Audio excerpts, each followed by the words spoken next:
UG exam preparation channel. ಇಂದು ನಡೆದಿರುವ Kannada question with answer. ಈ ಕೆಳಗಿನ ಪ್ರಶ್ನೆಗಳಿಗೆ ನೀಡಿರುವ ಉತ್ತರಗಳಲ್ಲಿ ಸರಿಯಾದದನ್ನು ಆರಿಸಿ ಬರೆಯಿರಿ. ಮಯತನುಜತೆ ಎಂದರೇನು? ಈ ಕರೆಕ್ಟ್ ಆನ್ಸರ್ ಮಂಡೋದರಿ. ಎರಡನೇ ಕ್ವಶ್ಚನ್, ಅನ್ಯ ಲಿಂಗವನ್ನು ನೆನೆಯದವರು. ಕರೆಕ್ಟ್ ಆನ್ಸರ್ ಈ ಅಂಗದ ಮೇಲೆ ಲಿಂಗ ಧರಿಸಿದವರು. ಹಾಗೆಯೇ ಮೂರನೇ ಕ್ವಶ್ಚನ್, ಹೆಂಡತಿ ಹರಿಬಲನೊಬ್ಬನೇ ಗಂಡಸು ವೈರನ ಕಡೆ ಕಂಡವನು ಮಾಡುವವನು ಮೇಣಿತನ. ಕರೆಕ್ಟ್ ಆನ್ಸರ್ ಗಂಡನ ಕರ್ತವ್ಯ. ನಾಲ್ಕನೇ ಕ್ವಶ್ಚನ್, ದುರ್ಗಂಧ ಬಿಡದಿರುವುದು ಊರ ಹಂದಿ. ಐದನೇ ಕ್ವಶ್ಚನ್, ಹರಲೋಕವನ್ನು ಪರಿಚಯಿಸಿ ಎಚ್ಚರಿಕೆ ಕೊಟ್ಟವಳು ಯಾರು? ತಾಯಿ. ಆರನೇ ಕ್ವಶ್ಚನ್, ಕಿಡ್ನಿ ಸ್ಟೋನ್ ಬಗ್ಗೆ ತಿಳಿಯಲು ಲೇಖಕಿ ನೇಮಿಚಂದ್ರ ಭೇಟಿ ಮಾಡಿದ್ದು ಕಮಲಾ ಮೇಡಮ್ ಮತ್ತು ಮುದ್ದೇಗೌಡರನ್ನು. ಹಾಗೆ ಏಳನೇ ಕ್ವಶ್ಚನ್, ತಾನು ಹರಿದು ಬಂದಳು ಇದಕ್ಕೆ ಕರೆಕ್ಟ್ ಆನ್ಸರ್ ಕುದುಪನ ಕುಟುಂಬ ಬಗ್ಗೆ ಹೊಳೆಗೆ ಇದ್ದ ಕಾಳಜಿ. ಎಂಟನೇ ಕ್ವಶ್ಚನ್, ನಿರೂಪಕರ ಗೆಳೆಯ ಪ್ರಕಾಶ್ ಈ ಕಾಳಜಿ. ಒಂಬತ್ತನೇ ಕ್ವಶ್ಚನ್ ಕರೆಕ್ಟ್ ಆನ್ಸರ್ ಡಿಪಾರ್ಟ್ಮೆಂಟ್ಗಳ ಮಧ್ಯದ ಹೊಂದಾಣಿಕೆ ಕೊರತೆ. ಹತ್ತನೇ ಕ್ವಶ್ಚನ್, ನಾಗರಾಜ ಕೋವಿ ಹಿಡಿದ ಕುಳಿತಿದ್ದು ಎಲ್ಲಿ? ಶಿಕಾರಿ ಗಂಡಿ ಎಲ್ಲಿ? ಬಿಟ್ಟ ಸ್ಥಳಗಳನ್ನು ತುಂಬಿರಿ. ಒಂದನೇ ಕ್ವಶ್ಚನ್. 11ನೇ ಕ್ವಶ್ಚನ್, ವಾಲ್ಪಾರೆಗೆ ದುರಂತ ಮೂಲ ಬೀಜಗಳು ಡ್ಯಾಶ್ ರೂಪದಲ್ಲಿ ಬಂದವು? ಚಹಾ ಗಿಡ. 12ನೇ ಕ್ವಶ್ಚನ್, ಸ್ಥಳೀಯ ಭಾಷೆ ಕಲಿಯುವ ಅನ್ಯ ಭಾಷಿಕ ಡ್ಯಾಶ್ ಉಳಿಯಬೇಕಾಗುತ್ತದೆ? ದ್ವೀಪಜೀವಿಗಳು. 13ನೇ ಕ್ವಶ್ಚನ್, ಭೂಮಿಯ ಮೇಲಿನ ಮೊದಲ ವಿಜ್ಞಾನಿ ಡ್ಯಾಶ್ ಮಗು? 14ನೇ ಕ್ವಶ್ಚನ್, ಶೇಷನು ರಾಮಾಯಣದ ಕಥೆಯನ್ನು ಡ್ಯಾಶ್ನಿಗೆ ಹೇಳಿದನು? ವಾತ್ಸಾಯನಿಗೆ. 15ನೇ ಕ್ವಶ್ಚನ್, ವೀರೇಂದ್ರ ಶಿಂಪಿಯವರು ಹೇಳಿರುವ ಹಳ್ಳಿಯ ಚಹಾ ಹೋಟೆಲಿನ ಹೆಸರು ಡ್ಯಾಶ್ ಚಂದ್ರಭವನ. ಹೊಂದಿಸಿ ಬರೆಯಿರಿ. 16ನೇ ಕ್ವಶ್ಚನ್, ಪುರಂದರದಾಸರ ಕರೆಕ್ಟ್ ಆನ್ಸರ್ ಮುಕ್ತಕಟ. 2ನೇ ಕ್ವಶ್ಚನ್, ಬೆಳಗು ಜಾವ ಕೀರ್ತನೆ ಈ ಶಿಲುಬೆ ಏರಿದಾನೆ? ಕೆ.ಎಸ್. ನಿಸಾರ್ ಅಹಮದ್. ಚಿಟ್ಟೆ ಮತ್ತು ಜೀವಯಾನ ಜಿ.ಎಸ್. ವಿರುದ್ಧ. ಸುಕನ್ಯಾ ಮಾರುತಿ ಒಮ್ಮೆ ನಗುತ್ತೆ. ಹಾಗೆ 2 ಅಂಕದ ಪ್ರಶ್ನೆಗಳನ್ನು ನೋಡೋಣ. ರಾವಣನು ಅಂತಿಮವಾಗಿ ಯಾವ ನಿರ್ಧಾರಕ್ಕೆ ಬರುತ್ತಾನೆ? ಸೀತೆಯ ಮೇಲೆ ಅನುಕಂಪ ಹುಟ್ಟಿ ಸೀತೆಯನ್ನು ರಾಮನಿಗೆ ಒಪ್ಪಿಸುವ ನಿರ್ಧಾರಕ್ಕೆ ಗಂಡರ್ಯಾರು? 3 ಲೋಕದ ಗಂಡರರ ಹೆಸರಿಸಿ. 18ನೇ ಕ್ವಶ್ಚನ್, ನಕುಲ ಸಹದೇವ ಅರ್ಜುನ ಧರ್ಮರಾಯ ಭೀಮ. ಭಾನು ಮತ್ತು ಮರದ ದಿನನಿತ್ಯದ ಬಗ್ಗೆ ಕವಿ ಹೇಗೆ ಹೇಳಿದ್ದಾರೆ? ಭಾನು ಮತ್ತು ಮರದ ದಿನನಿತ್ಯದ ಕವಿ ಭಾನು ತೆರೆದರೆ ಸೂರ್ಯಕಿರಣಗಳು ಬೆಳಗುತ್ತವೆ. ಮರವು 1 ವರ್ಷಕ್ಕೊಮ್ಮೆ. ಅದೇ ರೀತಿಯಾಗಿ ಮರವು ವಸಂತಕಾಲದಲ್ಲಿ ಚಿಗುರು ಬಿಡುತ್ತಾ ಹೊಸ ಹೊಳಪನ್ನು ತರುತ್ತದೆ. ಹೆಂಡತಿ ಸಿದ್ಲಿಂಗಿ ಏನು ಹೇಳುತ್ತಾಳೆ ಎದ್ದೇಳು ಶಿವ.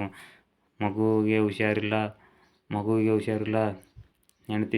ಹೆಂಡತಿ ಸಿದ್ಲಿಂಗಿ ಏನು ಹೇಳುತ್ತಾಳೆ ಎದ್ದೇಳು ಅಂದರೆ, ಮಗುವಿಗೆ ಹುಷಾರಿಲ್ಲ, ಶಿವನೂರು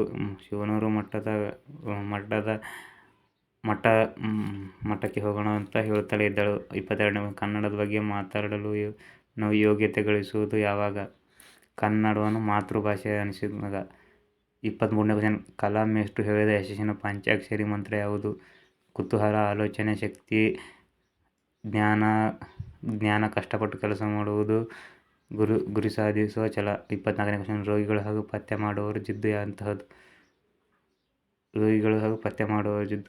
ಮನೆಯಲ್ಲಿ ಪಥ್ಯ ಹಿಡಿದು ಹೋಟೆಲುಗಳಲ್ಲಿ ಕರೆದ ಆಹಾರವನ್ನು ತಿಂದು ಹಾಗಾದರೂ ಸಾಯುತ್ತೇವೆ ಹೀಗಾದರೂ ಸಾಯುತ್ತೇವೆ ಎಂದು ಹೇಳುತ್ತಲೇ ಇದ್ದರು. ಬಿಟ್ಟ ಸ್ಥಳಗಳನ್ನು ತುಂಬಿರಿ. 1ನೇ ಕ್ವಶ್ಚನ್. 11ನೇ ಕ್ವಶ್ಚನ್, ವಾಲ್ಪಾರೆಗೆ ದುರಂತ ಮೂಲ ಬೀಜಗಳು ಡ್ಯಾಶ್ ರೂಪದಲ್ಲಿ ಬಂದವು? ಚಹಾ ಗಿಡ. 12ನೇ ಕ್ವಶ್ಚನ್, ಸ್ಥಳೀಯ ಭಾಷೆ ಕಲಿಯುವ ಅನ್ಯ ಭಾಷಿಕ ಡ್ಯಾಶ್ ಉಳಿಯಬೇಕಾಗುತ್ತದೆ? ದ್ವೀಪಜೀವಿಗಳು. 13ನೇ ಕ್ವಶ್ಚನ್, ಭೂಮಿಯ ಮೇಲಿನ ಮೊದಲ ವಿಜ್ಞಾನಿ ಡ್ಯಾಶ್ ಮಗು? 14ನೇ ಕ್ವಶ್ಚನ್, ಶೇಷನು ರಾಮಾಯಣದ ಕಥೆಯನ್ನು ಡ್ಯಾಶ್ನಿಗೆ ಹೇಳಿದನು?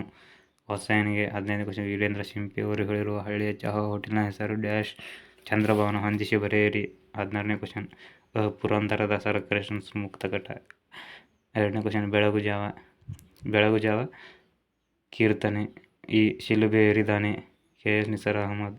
ಚಿಟ್ಟೆ ಮತ್ತು ಜೀವಯಾನ ಜಿ.ಎಸ್. ವಿರುದ್ಧ. ಸುಕನ್ಯಾ ಮಾರುತಿ ಒಮ್ಮೆ ನಗುತ್ತೆ. ಹಾಗೆ 2 ಅಂಕದ ಪ್ರಶ್ನೆಗಳನ್ನು ನೋಡೋಣ. ರಾವಣನು ಅಂತಿಮವಾಗಿ ಯಾವ ನಿರ್ಧಾರಕ್ಕೆ ಬರುತ್ತಾನೆ? ಸೀತೆಯ ಮೇಲೆ ಅನುಕಂಪ ಹುಟ್ಟಿ ಸೀತೆಯನ್ನು ರಾಮನಿಗೆ ಒಪ್ಪಿಸುವ ನಿರ್ಧಾರಕ್ಕೆ ಗಂಡರ್ಯಾರು? 3 ಲೋಕದ ಗಂಡರರ ಹೆಸರಿಸಿ. 18ನೇ ಕ್ವಶ್ಚನ್, ನಕುಲ ಸಹದೇವ ಅರ್ಜುನ ಧರ್ಮರಾಯ ಭೀಮ. ಭಾನು ಮತ್ತು ಮರದ ದಿನನಿತ್ಯದ ಬಗ್ಗೆ ಕವಿ ಹೇಗೆ ಹೇಳಿದ್ದಾರೆ? ಭಾನು ಮತ್ತು ಮರದ ದಿನನಿತ್ಯದ ಕವಿ ಭಾನು ತೆರೆದರೆ ಸೂರ್ಯಕಿರಣಗಳು ಬೆಳಗುತ್ತವೆ. ಮರವು 1 ವರ್ಷಕ್ಕೊಮ್ಮೆ ಅದೇ ರೀತಿಯಾಗಿ ಮರವು ವಸಂತ ಕಾಲದಲ್ಲಿ ಚಿಗುರು ಬಿಡುತ್ತಾ ಹೊಸ ಹೊಳಪನ್ನು ತರುತ್ತದೆ. ಹೆಂಡತಿ ಸಿದ್ಲಿಂಗಿ ಏನು ಹೇಳುತ್ತಾಳೆ ಎದ್ದೇಳು ಮಗುವಿಗೆ ಹುಷಾರಿಲ್ಲ. ಹೆಂಡತಿ ಸಿದ್ಲಿಂಗಿ ಏನು ಹೇಳುತ್ತಾಳೆ ಎದ್ದೇಳೆಂದರೆ ಮಗುವಿಗೆ ಹುಷಾರಿಲ್ಲ. ಶಿವನೂರು ಮಠಕ್ಕೆ ಹೋಗೋಣ ಅಂತ ಹೇಳುತ್ತಾಳೆ ಎದ್ದೇಳು. 22ನೇ ಕನ್ನಡದ ಬಗ್ಗೆ ಮಾತಾಡಲು ಯೋಗ್ಯತೆ ಗಳಿಸುವುದು ಯಾವಾಗ? ಕನ್ನಡವನ್ನು ಮಾತೃಭಾಷೆ ಅನಿಸಿದಾಗ. 23ನೇ ಕ್ವಶ್ಚನ್. ಕಲಾಂ ಮೇಷ್ಟ್ರು ಹೇಳಿದ ಯಶಸ್ಸಿನ ಪಂಚಾಕ್ಷರಿ ಮಂತ್ರ ಯಾವುದು? ಕುತೂಹಲ, ಆಲೋಚನೆ ಶಕ್ತಿ, ಜ್ಞಾನ, ಕಷ್ಟಪಟ್ಟು ಕೆಲಸ ಮಾಡುವುದು, ಗುರಿ ಸಾಧಿಸುವ ಛಲ. 24ನೇ ಕ್ವಶ್ಚನ್. ರೋಗಿಗಳು ಹಾಗೂ ಪಥ್ಯ ಮಾಡುವವರ ಜಿದ್ದು ಎಂತಹದ್ದು? ಮನೆಯಲ್ಲಿ ಪಥ್ಯ ಹಿಡಿದು ಹೋಟೆಲುಗಳಲ್ಲಿ ಕರೆದ ಆಹಾರವನ್ನು ತಿಂದು ಹಾಗಾದರೂ ಸಾಯುತ್ತೇವೆ ಹೀಗಾದರೂ ಸಾಯುತ್ತೇವೆ ಎಂದು ಹೇಳುತ್ತಲೇ ಇದ್ದರು. ವರ್ಷನ್ಗೆ ಆನ್ಸರ್. ವೀರನನ್ನು ಬಲ್ಲವನಾಗಿರಬೇಕು. ನಾನಾ ಚಮತ್ಕಾರಗಳನ್ನು. ಯಾರನ್ನು ಯೋಗಿ ಎನ್ನಬಹುದು? ಷಡ್ವರ್ಗಗಳನ್ನು ಗೆಲ್ಲುವವನು. ರಾಜ್ಯ ಮತ್ತು ಮಂತ್ರಿಗಳಿಗೆ ಯಾವ ಅರ್ಹತೆಗಳು? ಸೋಮನಾಥನ್ ಹೇಳಿದೆ. ನಾನಾ ಚಮತ್ಕಾರಗಳು. ರಾಜ್ಯ ಹೊಂದಿರಬೇಕು. ಮಂತ್ರಿಗಳು ಕೋಪವನ್ನು ತ್ಯಜಿಸದಿರಬೇಕು. ಬಸಲಿಂಗನ ಸೂಚನೆ ಪಾಲಿಸದೇ ಇರಲು ಕಾರಣಗಳನ್ನು ಬಸಲಿಂಗ ತಿಮ್ಮಪ್ಪನವರ ಸೂಚನೆಗಳು ಪಾಲಿಸದೇ ಇರಲು ಕಾರಣಗಳನ್ನು ವಿವರಿಸಿ. ತಿಮ್ಮಪ್ಪನವನು ಹೊಲೆಯ ಜಾತಿನ ಆಗಿದ್ದುದರಿಂದ ಮತ್ತು ಅವನ ಹೆಂಡತಿ ಶ್ರಾಂತ ಮಾಡಿದಳು. ಇನ್ನಿತರ ಕಾರಣಗಳು ಯಾವುವು ಸಹ ನೋಡಿಕೊಳ್ಳಿ. ಡ್ರೈವರ್ ಅಬ್ಬಾಸ್ ಮತ್ತು ಕ್ಲೀನರ್ ಕೃಷ್ಣನ ಸಾವಿಗೆ ಕಾಡಾನೆಗಳ ಕಾರಣಗಳಿಗೆ ವಿವರಿಸಿ. ಮರದ ದಿಂಬಿಗಳನ್ನು ತೆಗೆದು ಎಂದು ಮೇಲಾಯುಧ ಹೇಳಿದ ನಂತರ ಕಾಡಾನೆ ಮರದ ದಿಂಬುಗಳ ತೆಗೆಯುವ ವೇಳೆಯಲ್ಲಿ ಅದರ ಹಗ್ಗ ಬಿಚ್ಚಿರುವ ಕಾರಣದಿಂದ ಆವಾಗ ಅವರ ಮೇಲೆ ದಿಂಬಿಗಳು ಮತ್ತು ಇನ್ನಿತರ ವಸ್ತುಗಳನ್ನು ಬಿದ್ದವರು ಸತ್ತು ಹೋಗುತ್ತಾರೆ. ಹಾಗಾಗಿ 45ನೇ ಕ್ವಶ್ಚನ್. ಭಾಷಾಭ್ಯಾಸವನ್ನು ಬರೆಯಿರಿ. 45ನೇ ಕ್ವಶ್ಚನ್. ಪದಗಳ ನಾನಾರ್ಥಗಳು. ಬಟ್ಟೆ, ವಸ್ತ್ರ, ಕವಿ, ಲೇಖಕರು.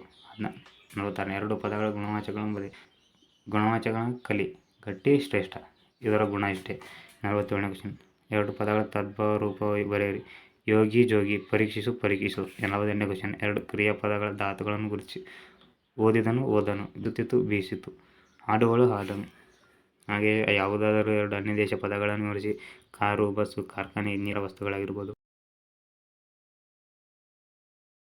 ಆಲ್ಮೋಸ್ಟಲ್ಲಿ ವಿದ್ಯಾರ್ಥಿ ಜೀವನದಲ್ಲಿ ಗ್ರಂಥಾಲಯದ ಮಹತ್ವ ಇದುವರೆಗೂ ಅಂತ ಭಾವಿಸಿದ್ದೇನೆ.